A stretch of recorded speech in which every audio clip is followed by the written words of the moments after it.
एक तरफ महारानी गुप्तचर से किसी के लिए पत्र लिखवा रही थी, तो वहीं दूसरी ओर सुमेर श्रीमालू के पास अपने कार्य को अंजाम तक पहुंचाने की उम्मीद में जा रहे थे।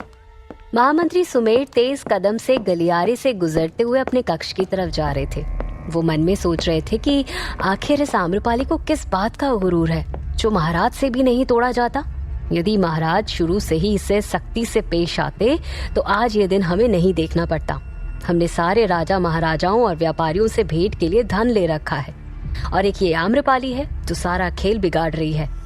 अब बस श्रीमालू का ही आखिरी सहारा बचा है। ये सोचते सोचते उन्होंने अपने कक्ष में प्रवेश किया। जैसे ही वो कक्ष के अंदर गए, किसी को देखकर उनके होश उड़ गए। उनकी आंखें अचानक बड़ी बड़ी हो गई। सुमेर ने कहा, कौन हो तुम? सामने खड़ी स्त्री हंसकर कहती है, वही जिसके आप दीवाने हैं। साफ साफ जवाब दो, ये क्या बकवास कर रही हो तुम? कौन हो तुम और मेरे कक्ष में क्या कर रही हो? तो स्त्री ने कहा, आपकी मदद करने आई हूँ। सुमेर अचरज के साथ कहते हैं, मदद? कैसी मदद? तो स्त्री मुस्कुराते हुए कहती है, जब आम्रपाली ने आपका दिल तोड़ दिया तो कोई तो आपको सहारा देगी ना, वरना आपने सभी से तिजोरी भर भर के जो धन लिया है वो वापस करना होगा, और आप बदनाम होंगे सो अलग। सुमेर चौंक कर मन में सोच रहे थे, ये स्त्री है कौन और इसे ये सब जानकारी कैसे है? सुमेर कड़े स्वर में कहते हैं, जल्दी बताओ तुम हो कौन, अन्यथा सैनिकों को बुलवा लेंगे हम। वो स्त्री सुमेर के बहुत समीप आकर कहती है, अच्छा तो अब आप अपनी श्रीमालू को भी सैनिकों से कैद करवाएंगे? ये सुनकर सुमेर एक कदम पीछे हटकर कहते हैं, श्रीमालू? तुम श्रीमालू हो? कि तुम्हारा रंग सांवला कैसे हो गया? तुम्हारी आंखें, तुम्हारी नाक, यहाँ तक कि तुमने अपनी आवाज भी बदल ली। ये कैसे संभव है? झूठ बोल रही हो तुम। तभी श्रीमालू अपनी आवाज में कहती है, महामंत्री जी खा गए ना धोखा आप भी। अब श्रीमालू की आवाज पहचान कर सुमेर कहते हैं, अरे ये तो गजब हो गया, तुम्हें तो कोई भी नहीं पहचान पाएगा, कैसे किया तुमने ये सब? तो श्रीमालू सुमेर का हाथ पकड़कर कहती है, इसी को ही तो श्रीमालू की कला कहते हैं। सुमेर पूरी उत्तेजना के साथ कहते हैं, श्रीमालू वक्त आ गया है, अब तुम्हें अपनी योजना पर अमल करना होगा, वो भी आज रात को ही। श्रीमालू कुटिल मुस्कान के साथ कहती है, हम तो कब से इस क्षण की प्रतीक्षा कर रहे थे। तो ये सुनकर महामंत्री सुमेर का चेहरा खुशी से जगमगा उठा। फिर श्रीमालू अपने मन में कहती है, आम्रपाली अब उल्टी गिनतियां गिनना शुरू कर दो तुम। एक तरफ श्रीमालू आज रात का इंतजार कर रही थी, तो वहीं दूसरी तरफ आराम कक्ष में एक खिड़की के समीप आसन पर महाराज और महारानी बैठे हुए फलों का सेवन कर रहे थे। संध्या काल का वक्त था और खिड़की से सूर्य अस्त होता हुआ दिखाई दे रहा था। सूर्य की लालिमा ने महाराज और महारानी के चेहरे का रंग भी लाल कर दिया था। महाराज के मन में अभी भी महारानी के लिए खटास बनी हुई थी, इसलिए वो ज्यादा बात नहीं कर रहे थे। महारानी ने महाराज को सेब का एक टुकड़ा उठा कर दिया। महाराज ने बिल्कुल नीरस भाव से उस सेब के टुकड़े को उनके हाथ से ले लिया और खाने लगे। महारानी महाराज को देखकर सोच रही थी कि कैसे वो सब कुछ फिर से ठीक कर दूं मैं, कि तभी एक दास ने अंदर आने की आज्ञा मांगी। महाराज ने उसे अंदर बुलाया। दास महाराज को एक पत्र देकर चला गया। महाराज ने एक नजर उस पत्र को देखा और फिर उसे एक तरफ रखकर फल खाने लगे। महारानी ने उन्हें टोककर कहा, ये किसका पत्र है महाराज? तो महाराज ने सहज होकर जवाब दिया, नौसेरा राज्य के महाराज चित्रसेन गुप्त का है। महारानी ने मन में कहा, जल्दी से पढ़िए महाराज, ये आपके लिए खास मैंने ही भिजवाया है। महारानी महाराज से कहती हैं, पढ़ लीजिए महाराज, हो सकता है कोई खास बात हो। तो महाराज ने कहा, क्या खास होगा? यूं ही उन्होंने हमेशा की तरह औपचारिकता की होगी हालचाल जानने के लिए, और क्या हो सकता है भला। महाराज का यूं टालना महारानी को परेशान कर रहा था। वो चाहती थी कि महाराज जल्द से जल्द पत्र को पढ़ लें। महारानी ने कहा, महाराज इस समय आम्रपाली के चर्चे हर तरफ हैं, हो सकता है उन्होंने भी उसकी प्रशंसा में कुछ लिखा हो। महाराज ने एक अंगूर अपने मुंह में रखते हुए महारानी की तरफ देखा और फिर पत्र उठा लिया। सूर्य अब तक अस्त हो चुका था और अंधेरा बढ़ने लगा था। महाराज ने दास को आवाज लगाकर कक्ष में रोशनी करने को कहा। दास के रोशनी करते ही महाराज पत्र खोलकर पढ़ने लगे। पत्र पढ़ते पढ़ते उनके चेहरे पर एक बड़ी सी मुस्कान आ गई। उनके चेहरे पर आश्चर्य और खुशी का मिश्रण दिखाई दे रहा था, जिसे देखकर महारानी के चेहरे पर भी हल्की सी मुस्कान आ गई। एक तरफ सम्राट नौसेरा के महाराज चित्रसेन का पत्र पढ़कर प्रसन्न हो रहे थे, तो वहीं दूसरी तरफ महामंत्री सुमेर श्रीमालू को आम्रपाली के पास ले जा रहे थे। श्रीमालू अपना चेहरा ढककर सुमेर के पीछे पीछे चल रही थी।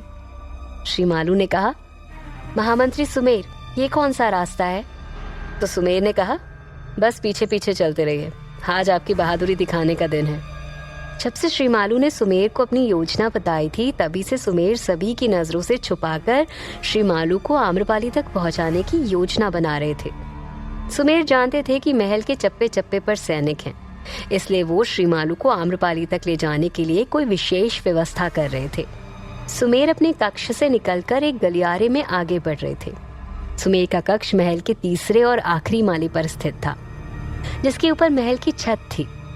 गलियारे को पार करके वो दाहिने ओर स्थित सीढ़ियों पर आहिस्ता आहिस्ता चढ़ने लगे। सीढ़ियां खत्म होने से पहले वो नीचे झुक गए और झुककर धीरे धीरे वो आखिरी सीढ़ी तक पहुंच गए और फिर छत पर छाती के बल लेट गए। श्रीमालू और सुमेर छाती के बल लेटकर धीरे धीरे महल के पश्चिम की ओर बढ़ रहे थे। नीलपत महल का पिछला हिस्सा राजमहल के पश्चिम में ही स्थित था। सैनिक चारों तरफ से महल पर नजर रखे हुए थे। यदि वो खड़े होकर जाते तो वो तुरंत किसी न किसी सैनिक की नजर में पड़ जाते। धीरे धीरे खिसककर वो दोनों राजमहल के पश्चिम में पहुंच गए।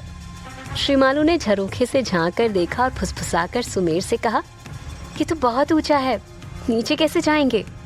तो सुमेर ने श्रीमालू को वहीं रुकने को कहा और खिसक खिसक कर एक कोने में स्थित पत्थरों के ढेर के पास पहुंच गए। उन्होंने कुछ पत्थर हटाकर एक कपड़े को खींचा। धीरे धीरे एक लंबा सा कपड़ा निकल आया। वो उसे लेकर श्रीमालू के पास आए। श्रीमालू ने कहा, ये क्या है? तो सुमेर ने कहा, सीढ़ी। सुमेर ने कपड़े की ऐसी 3 सीढ़ियां बनाकर पहले ही रख दी थी, क्योंकि महल का पश्चिमी भाग नीलपत महल से जुड़ा था, इसलिए वहां पर सैनिक तैनात नहीं थे, किंतु महल के सभी मालों पर अच्छे खासे सैनिक मौजूद थे। सुमेर ने कहा, ये 3 सीढ़ियां हैं, 2 को हम कमर में बांध लेंगे और एक सीढ़ी से दूसरे माले पर उतरेंगे और फिर दूसरी सीढ़ी से पहले माले पर। श्रीमालू तीसरे माले से दूसरे पर उतर रही थी, तभी उसका पैर कपड़े की सीढ़ी से फिसल गया और वो तेजी से गिर गई। उसके गिरने की आवाज सुनकर एक सैनिक ने कहा, कौन है उधर? उस सैनिक की आवाज सुनकर बहुत से सैनिक दूसरे माले की तरफ दौड़ने लगे। ये देखकर सुमेर और श्रीमालू घबरा गए। सुमेर मन में सोच रहे थे कि यदि श्रीमालू के साथ इस तरह वो पकड़े गए तो इतने दिनों से वो महाराज के मन में अपनी खास जगह बनाने के लिए जो मेहनत कर रहे थे वो सब बर्बाद हो जाएगी। मगर श्रीमालू भी मन में सोच रही थी, अगर हम पकड़े गए तो आम्रपाली से बदला कैसे लेंगे? सैनिकों के दौड़ने की आवाज तेज होती जा रही थी। उन दोनों को ऐसा लग रहा था कि सैनिक बस कुछ ही पल में वहां पहुंच जाएंगे। सुमेर और श्रीमालू दोनों डर से कांपने लगे थे। डर इतना ज्यादा था कि दोनों को पसीने आने लगे। सैनिक जैसे ही गलियारे में प्रवेश करने वाले थे, श्रीमालू ने फुर्ती से छलांग लगा दी और सीधा नीलपत महल में जा गिरी। सुमेर उसे ऐसा करते देखकर घबरा गए। उन्हें लगा कि श्रीमालू इतनी ऊंचाई से गिरकर कहीं गंभीर रूप से घायल तो नहीं हो गई होगी। उन्होंने नीचे झांक कर देखा तो श्रीमालू उनकी तरफ देखकर मुस्कुरा रही थी। सुमेर उसे देखते रह गए। तब तक सैनिक भी वहां पहुंच गए थे। महामंत्री को देखकर वो सभी एक जगह थम गए। एक सैनिक के मुंह से निकला, महामंत्री जी आप? एक तरफ जहां श्रीमालू किसी तरह नीलपत महल में पहुंच गई थी, तो वहीं दूसरी तरफ महाराज नौसेरा के महाराज चित्रसेन का पत्र पढ़ रहे थे। बाहर अंधेरा हो गया था। अब रोशनी से महाराज का विश्राम कक्ष जगमगा रहा था। पर पत्र पढ़ने के बाद महाराज के चेहरे पर आई जगमगाहट कमरे की जगमगाहट से भी ज्यादा लग रही थी। तभी महारानी ने कहा, ऐसा क्या लिखा है चित्रसेन जी ने जो आप इतना प्रसन्न हो रहे हैं? महाराज ने कहा, महारानी, चित्रसेन जी ने लिखा है कि वो आम्रपाली से सर्वप्रथम भेंट के लिए किसी के भी द्वारा दिए जाने वाले धन से दुगना धन देने को तैयार हैं। तो महारानी ने कहा, यानी कि अवध के राजा से भी अधिक? फिर तो हमारे राजकोष में और ज्यादा रौनक आ जाएगी। महारानी मन में सोच ही रही थी कि महाराज को लालच तो जरूर आएगा, हमने पत्र लिखवाया ही ऐसा है। महाराज को अवध के राजा का नाम सुनकर अचानक दिमाग में कुछ आया और उन्होंने कहा, किंतु हम उनकी प्रथम भेंट कैसे करा सकते हैं? हम अवध के राजा रक्षपाल बहादुर जी को जबान दे चुके हैं। तो महारानी ने कहा, महाराज वो तो आपके मित्र हैं, उन्हें आप समझा दीजिएगा। तो महाराज ने कहा, यदि हम उनसे बात भी कर लें तब भी 1 माह के लिए हम भेंट नहीं टाल सकते। चित्रसेन जी ने लिखा है कि वो 1 माह बाद आम्रपाली से मिलने आ पाएंगे।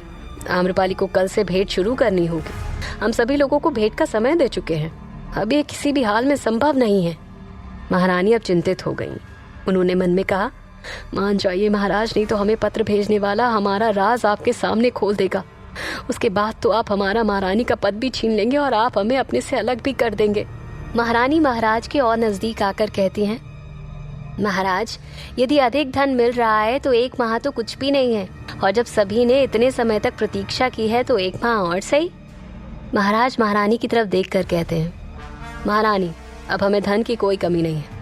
हमारे खजाने में बहुत धन आ चुका है। चित्रसेन से धन नहीं मिलेगा तो भी कोई बात नहीं होगी। हम इसके लिए हमारे प्रिय मित्र को निराश नहीं कर सकते। ज्यादा लालच करना अच्छी बात नहीं है। ये सुनते ही महारानी का चेहरा लाल हो गया। वो मन में कहती हैं, नरक में जाए ये आम्रपाली, इसकी वजह से आज हम फिर से संकट में फंस गए। महाराज तो मान ही नहीं रहे।